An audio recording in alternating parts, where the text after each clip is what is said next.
Que le Seigneur nous bénisse encore abondamment. Très heureux et très content d'être encore avec vous sur Sadikim TV.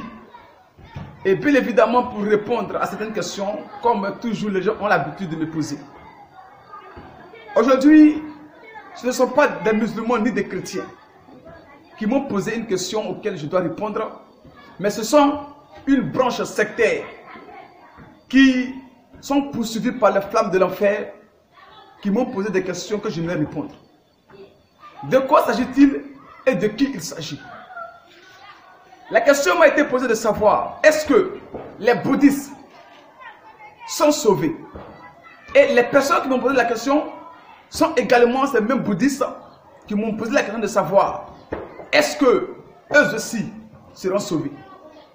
Alors, puisque nous ne sommes pas des personnes limitées, nous ne sommes pas des gens qui travaillent uniquement que sur la Bible, nous travaillons, c'est vrai, sur la Bible, qui est notre premier fondement, mais nous travaillons aussi sur le Coran, sur le Veda, sur certains livres, même sur le livre des Raéliens, et sur plusieurs branches sectaires, Moon, Moyen-Âge et la méditation transcendantale. Toutes ces branches, nous les étudions pour savoir de quoi il s'agit. Mais aujourd'hui particulièrement, je vais répondre à mes frères bouddhistes.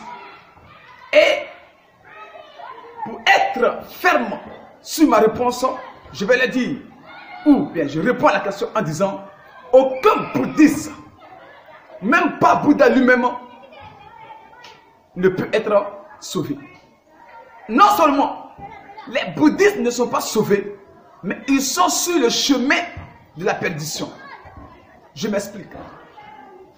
Dans les années 600 avant Jésus-Christ, l'homme est né là-bas en Inde.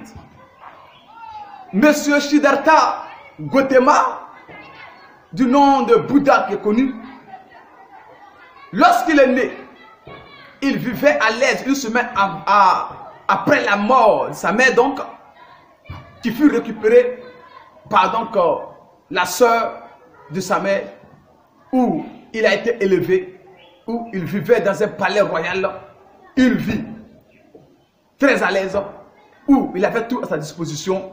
Il n'a pas connu un fragment de souffrance, mais il était vraiment de l'opulence. Alors cet homme, un jour, a donc fait surface dans sa promenade une souffrance cruelle concernant une personne. À partir de là, il s'est posé beaucoup de questions de savoir comment il allait faire, ou bien quels sont les moyens qu'il allait trouver afin de mettre fin à la souffrance humaine sur la terre.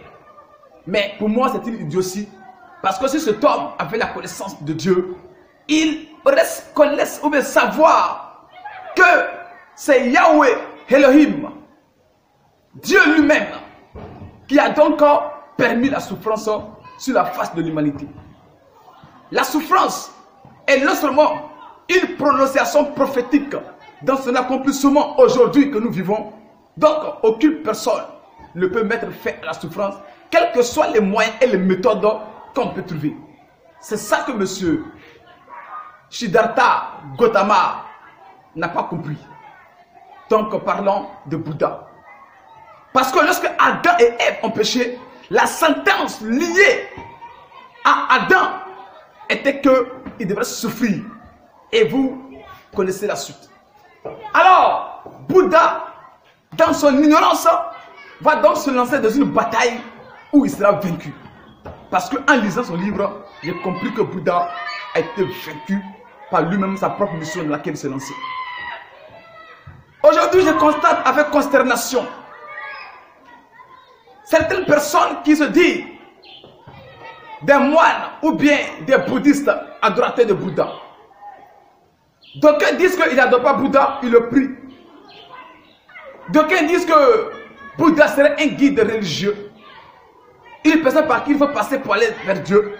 En tout cas, il y a beaucoup et assez de réponses aux questions que nous posons.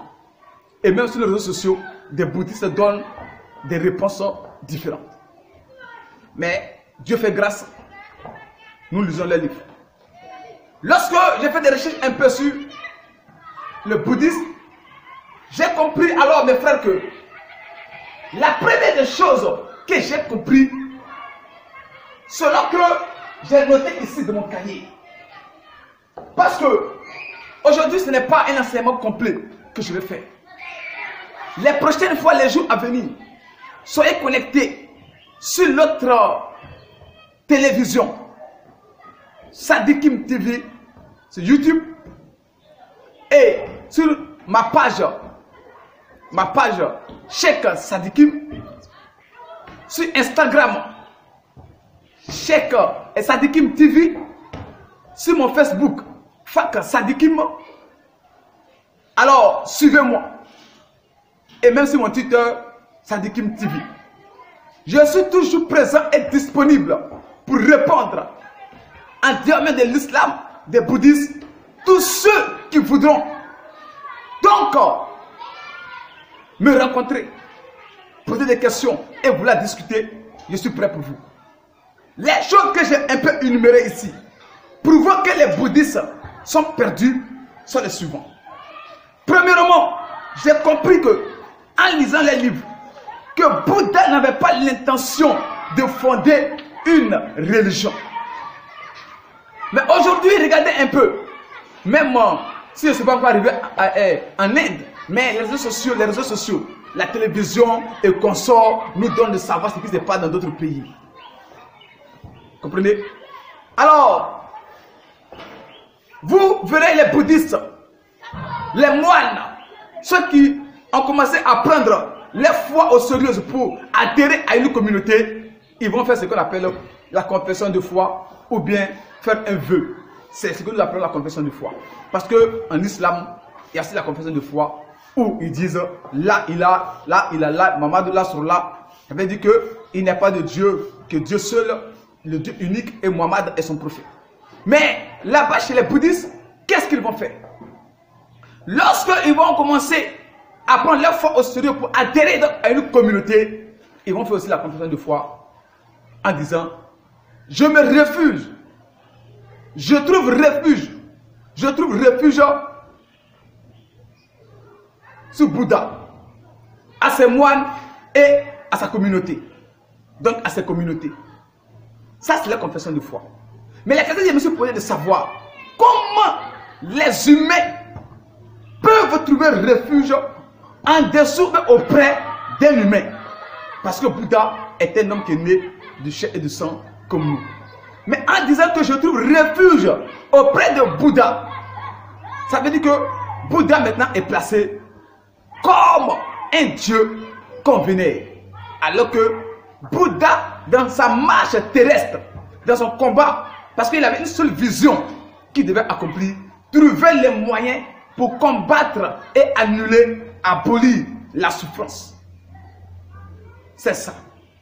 C'est pour cela que quand je dis que ceux qui disent, ou bien qui font la confession de foi en disant je trouve refuge à Bouddha, sont tous des combustibles de l'enfer.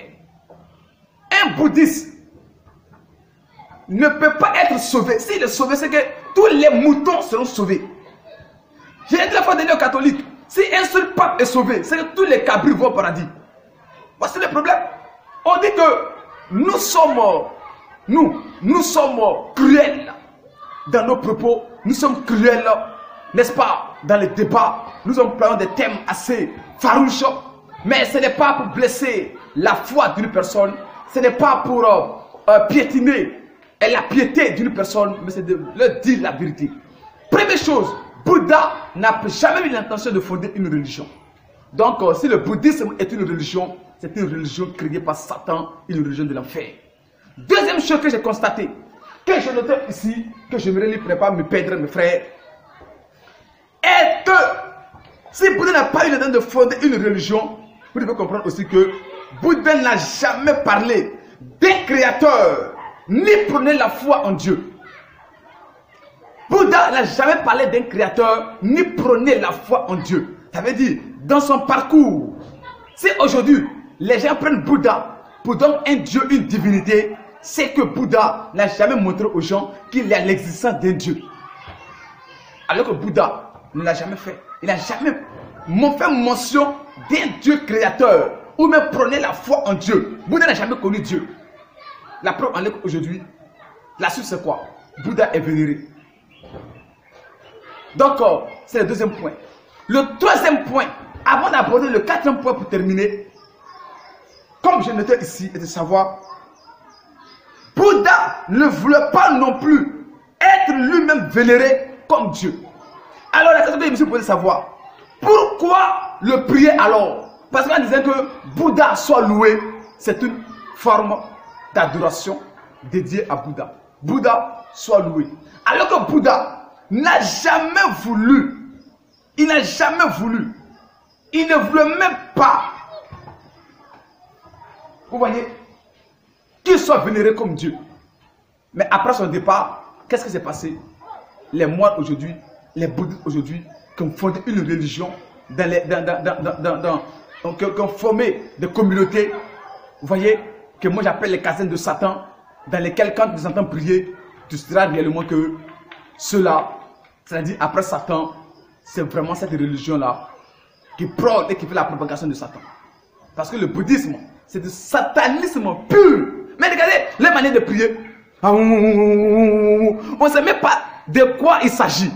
Quelle est cette inspiration? Il parle la langue. Oui, c'est vrai, il parle la langue. Mais quel type de langue? Ce sont des langues venues de Satan. Le bouddhiste qui m'écoute, qu'il sache que la Bible est claire et que lui, son livre qu'il lit, que Bouddha lui a légué comme héritage, ne peut pas le sauver. Si Bouddha a vraiment dit qu'on doit le vénérer comme Dieu, c'est que lorsque vous allez mourir, vous allez le trouver là-bas dans l'enfer avec les papes. Quatrième point, pour ne pas monopoliser la parole, Bouddha a interdit qu'on fasse des représentations de sa personne. Alors moi, il me pose la question de savoir d'où viennent alors toutes ces statues devant lesquelles il se prosterne. Devant les statues devant lesquelles ses adeptes se prosternent aujourd'hui. Bouddha n'a jamais voulu qu'on fasse de lui une représentation. Comme Dieu a dit dans Exode chapitre 20, il a dit, ne faites pas une représentation quelconque des choses dans le ciel et sur la terre. Et en bas même de la terre. Mais ce que vous comprenez, mes amis, c'est que nous ne comprenons pas aujourd'hui. Quoique Dieu a dit cela, mais regardez un peu dans les temples. Les temples babyloniens, catholiques, romains. Regardez un peu ce christianisme céleste. Et dans plusieurs communautés où Dieu s'est représenté par des statues. Bouddha a dit, ne faites pas. Il a dit, il n'a pas dit même. Ça a été formel. Il a interdit qu'on fasse de lui une représentation. Mais regardez aujourd'hui, en Chine, en Inde, partout, regardez un peu les bouddhistes. Ils se reconnaissent en Bouddha. Bouddha soit loué, ils se prosternent devant les statues. Alors mes frères, bouddhistes, l'appel vous est lancé. Comprenez et sachez que Yeshua, Jésus-Christ, a dit dans Jean le chapitre 14, le verset 6, je suis le chemin, la vérité et la vie. Acte chapitre 4, verset 12. Alors l'apôtre Paul reprend encore en disant sous l'inspiration prophétique et apostolique où il dit, il n'y a pas de nom qui ait été donné parmi les hommes dans le ciel et sur la terre par lequel nous devons être sauvés à part le nom de Jésus. Ça veut dire, à partir de là, Bouddha est exclu sur la liste des divinités qui peut être sauvées, qui peut donc sauver les humains. Si Yeshua a dit qu'il est le chemin, la vérité et la vie, en dehors de lui, il n'y a pas autre chemin. Il n'a pas dit, je suis le chemin. Il dit, il est, je suis.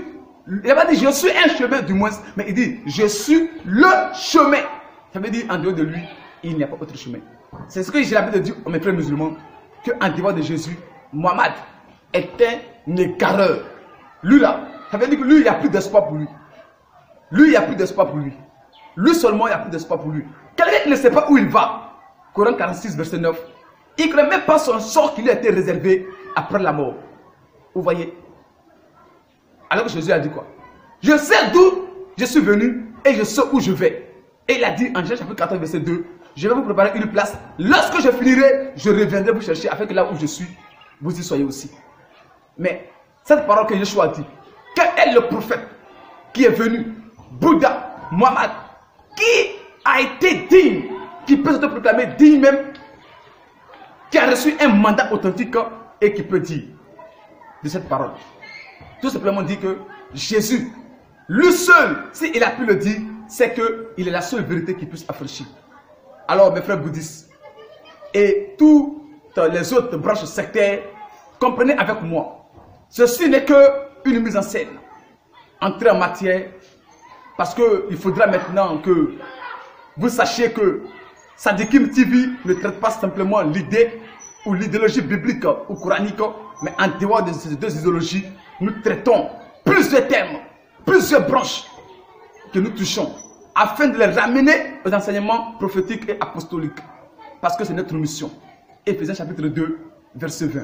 Ça, c'est notre mission que nous devons accomplir. Et parlant de la grande mission, Matthieu chapitre 28, verset 19 à 20. C'est ce pourquoi nous sommes sur cette chaîne, nous sommes sur les réseaux sociaux. Ce pourquoi nous vivons, nous existons, c'est ça. Donc mes frères bouddhistes, j'ai encore beaucoup de choses à vous dire. Mais malheureusement aujourd'hui, je ne pourrais pas le dire. C'est juste vous lancer un appel. La semaine prochaine, je ferai un enseignement complet. Je dis bien un enseignement complet pour démontrer et entrer dans ce qu'on appelle les octubles sentiers concernant les bouddhistes et vous développer un peu les mystères cachés que certainement bien que vous ne savez pas. Mais si vous mourrez dans votre histoire de bouddhisme ou de quoi là, vous partez en enfer. Pour ne pas aller en enfer, je vais vous donner le chemin.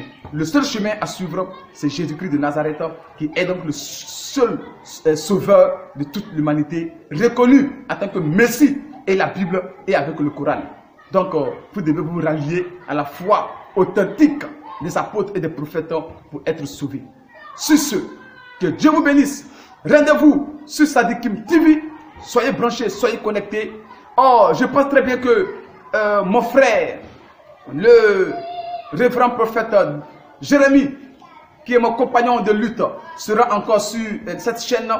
Et je ne sais pas aujourd'hui, bien demain, mais qui va vous donner un enseignement, il faudra suivre. À tous nos téléspectateurs, veillez et encore nous suivre et soyez bénis, soyez bénis. Suivez-nous parce qu'il y a une conférence qui sera faite. Une conférence qui sera faite avec le prophète Jérémie que nous avons lancé sur nos réseaux sociaux. Donc ça sera bientôt. Que Dieu vous bénisse. Shalom. Moi qui te dis enfant de Dieu,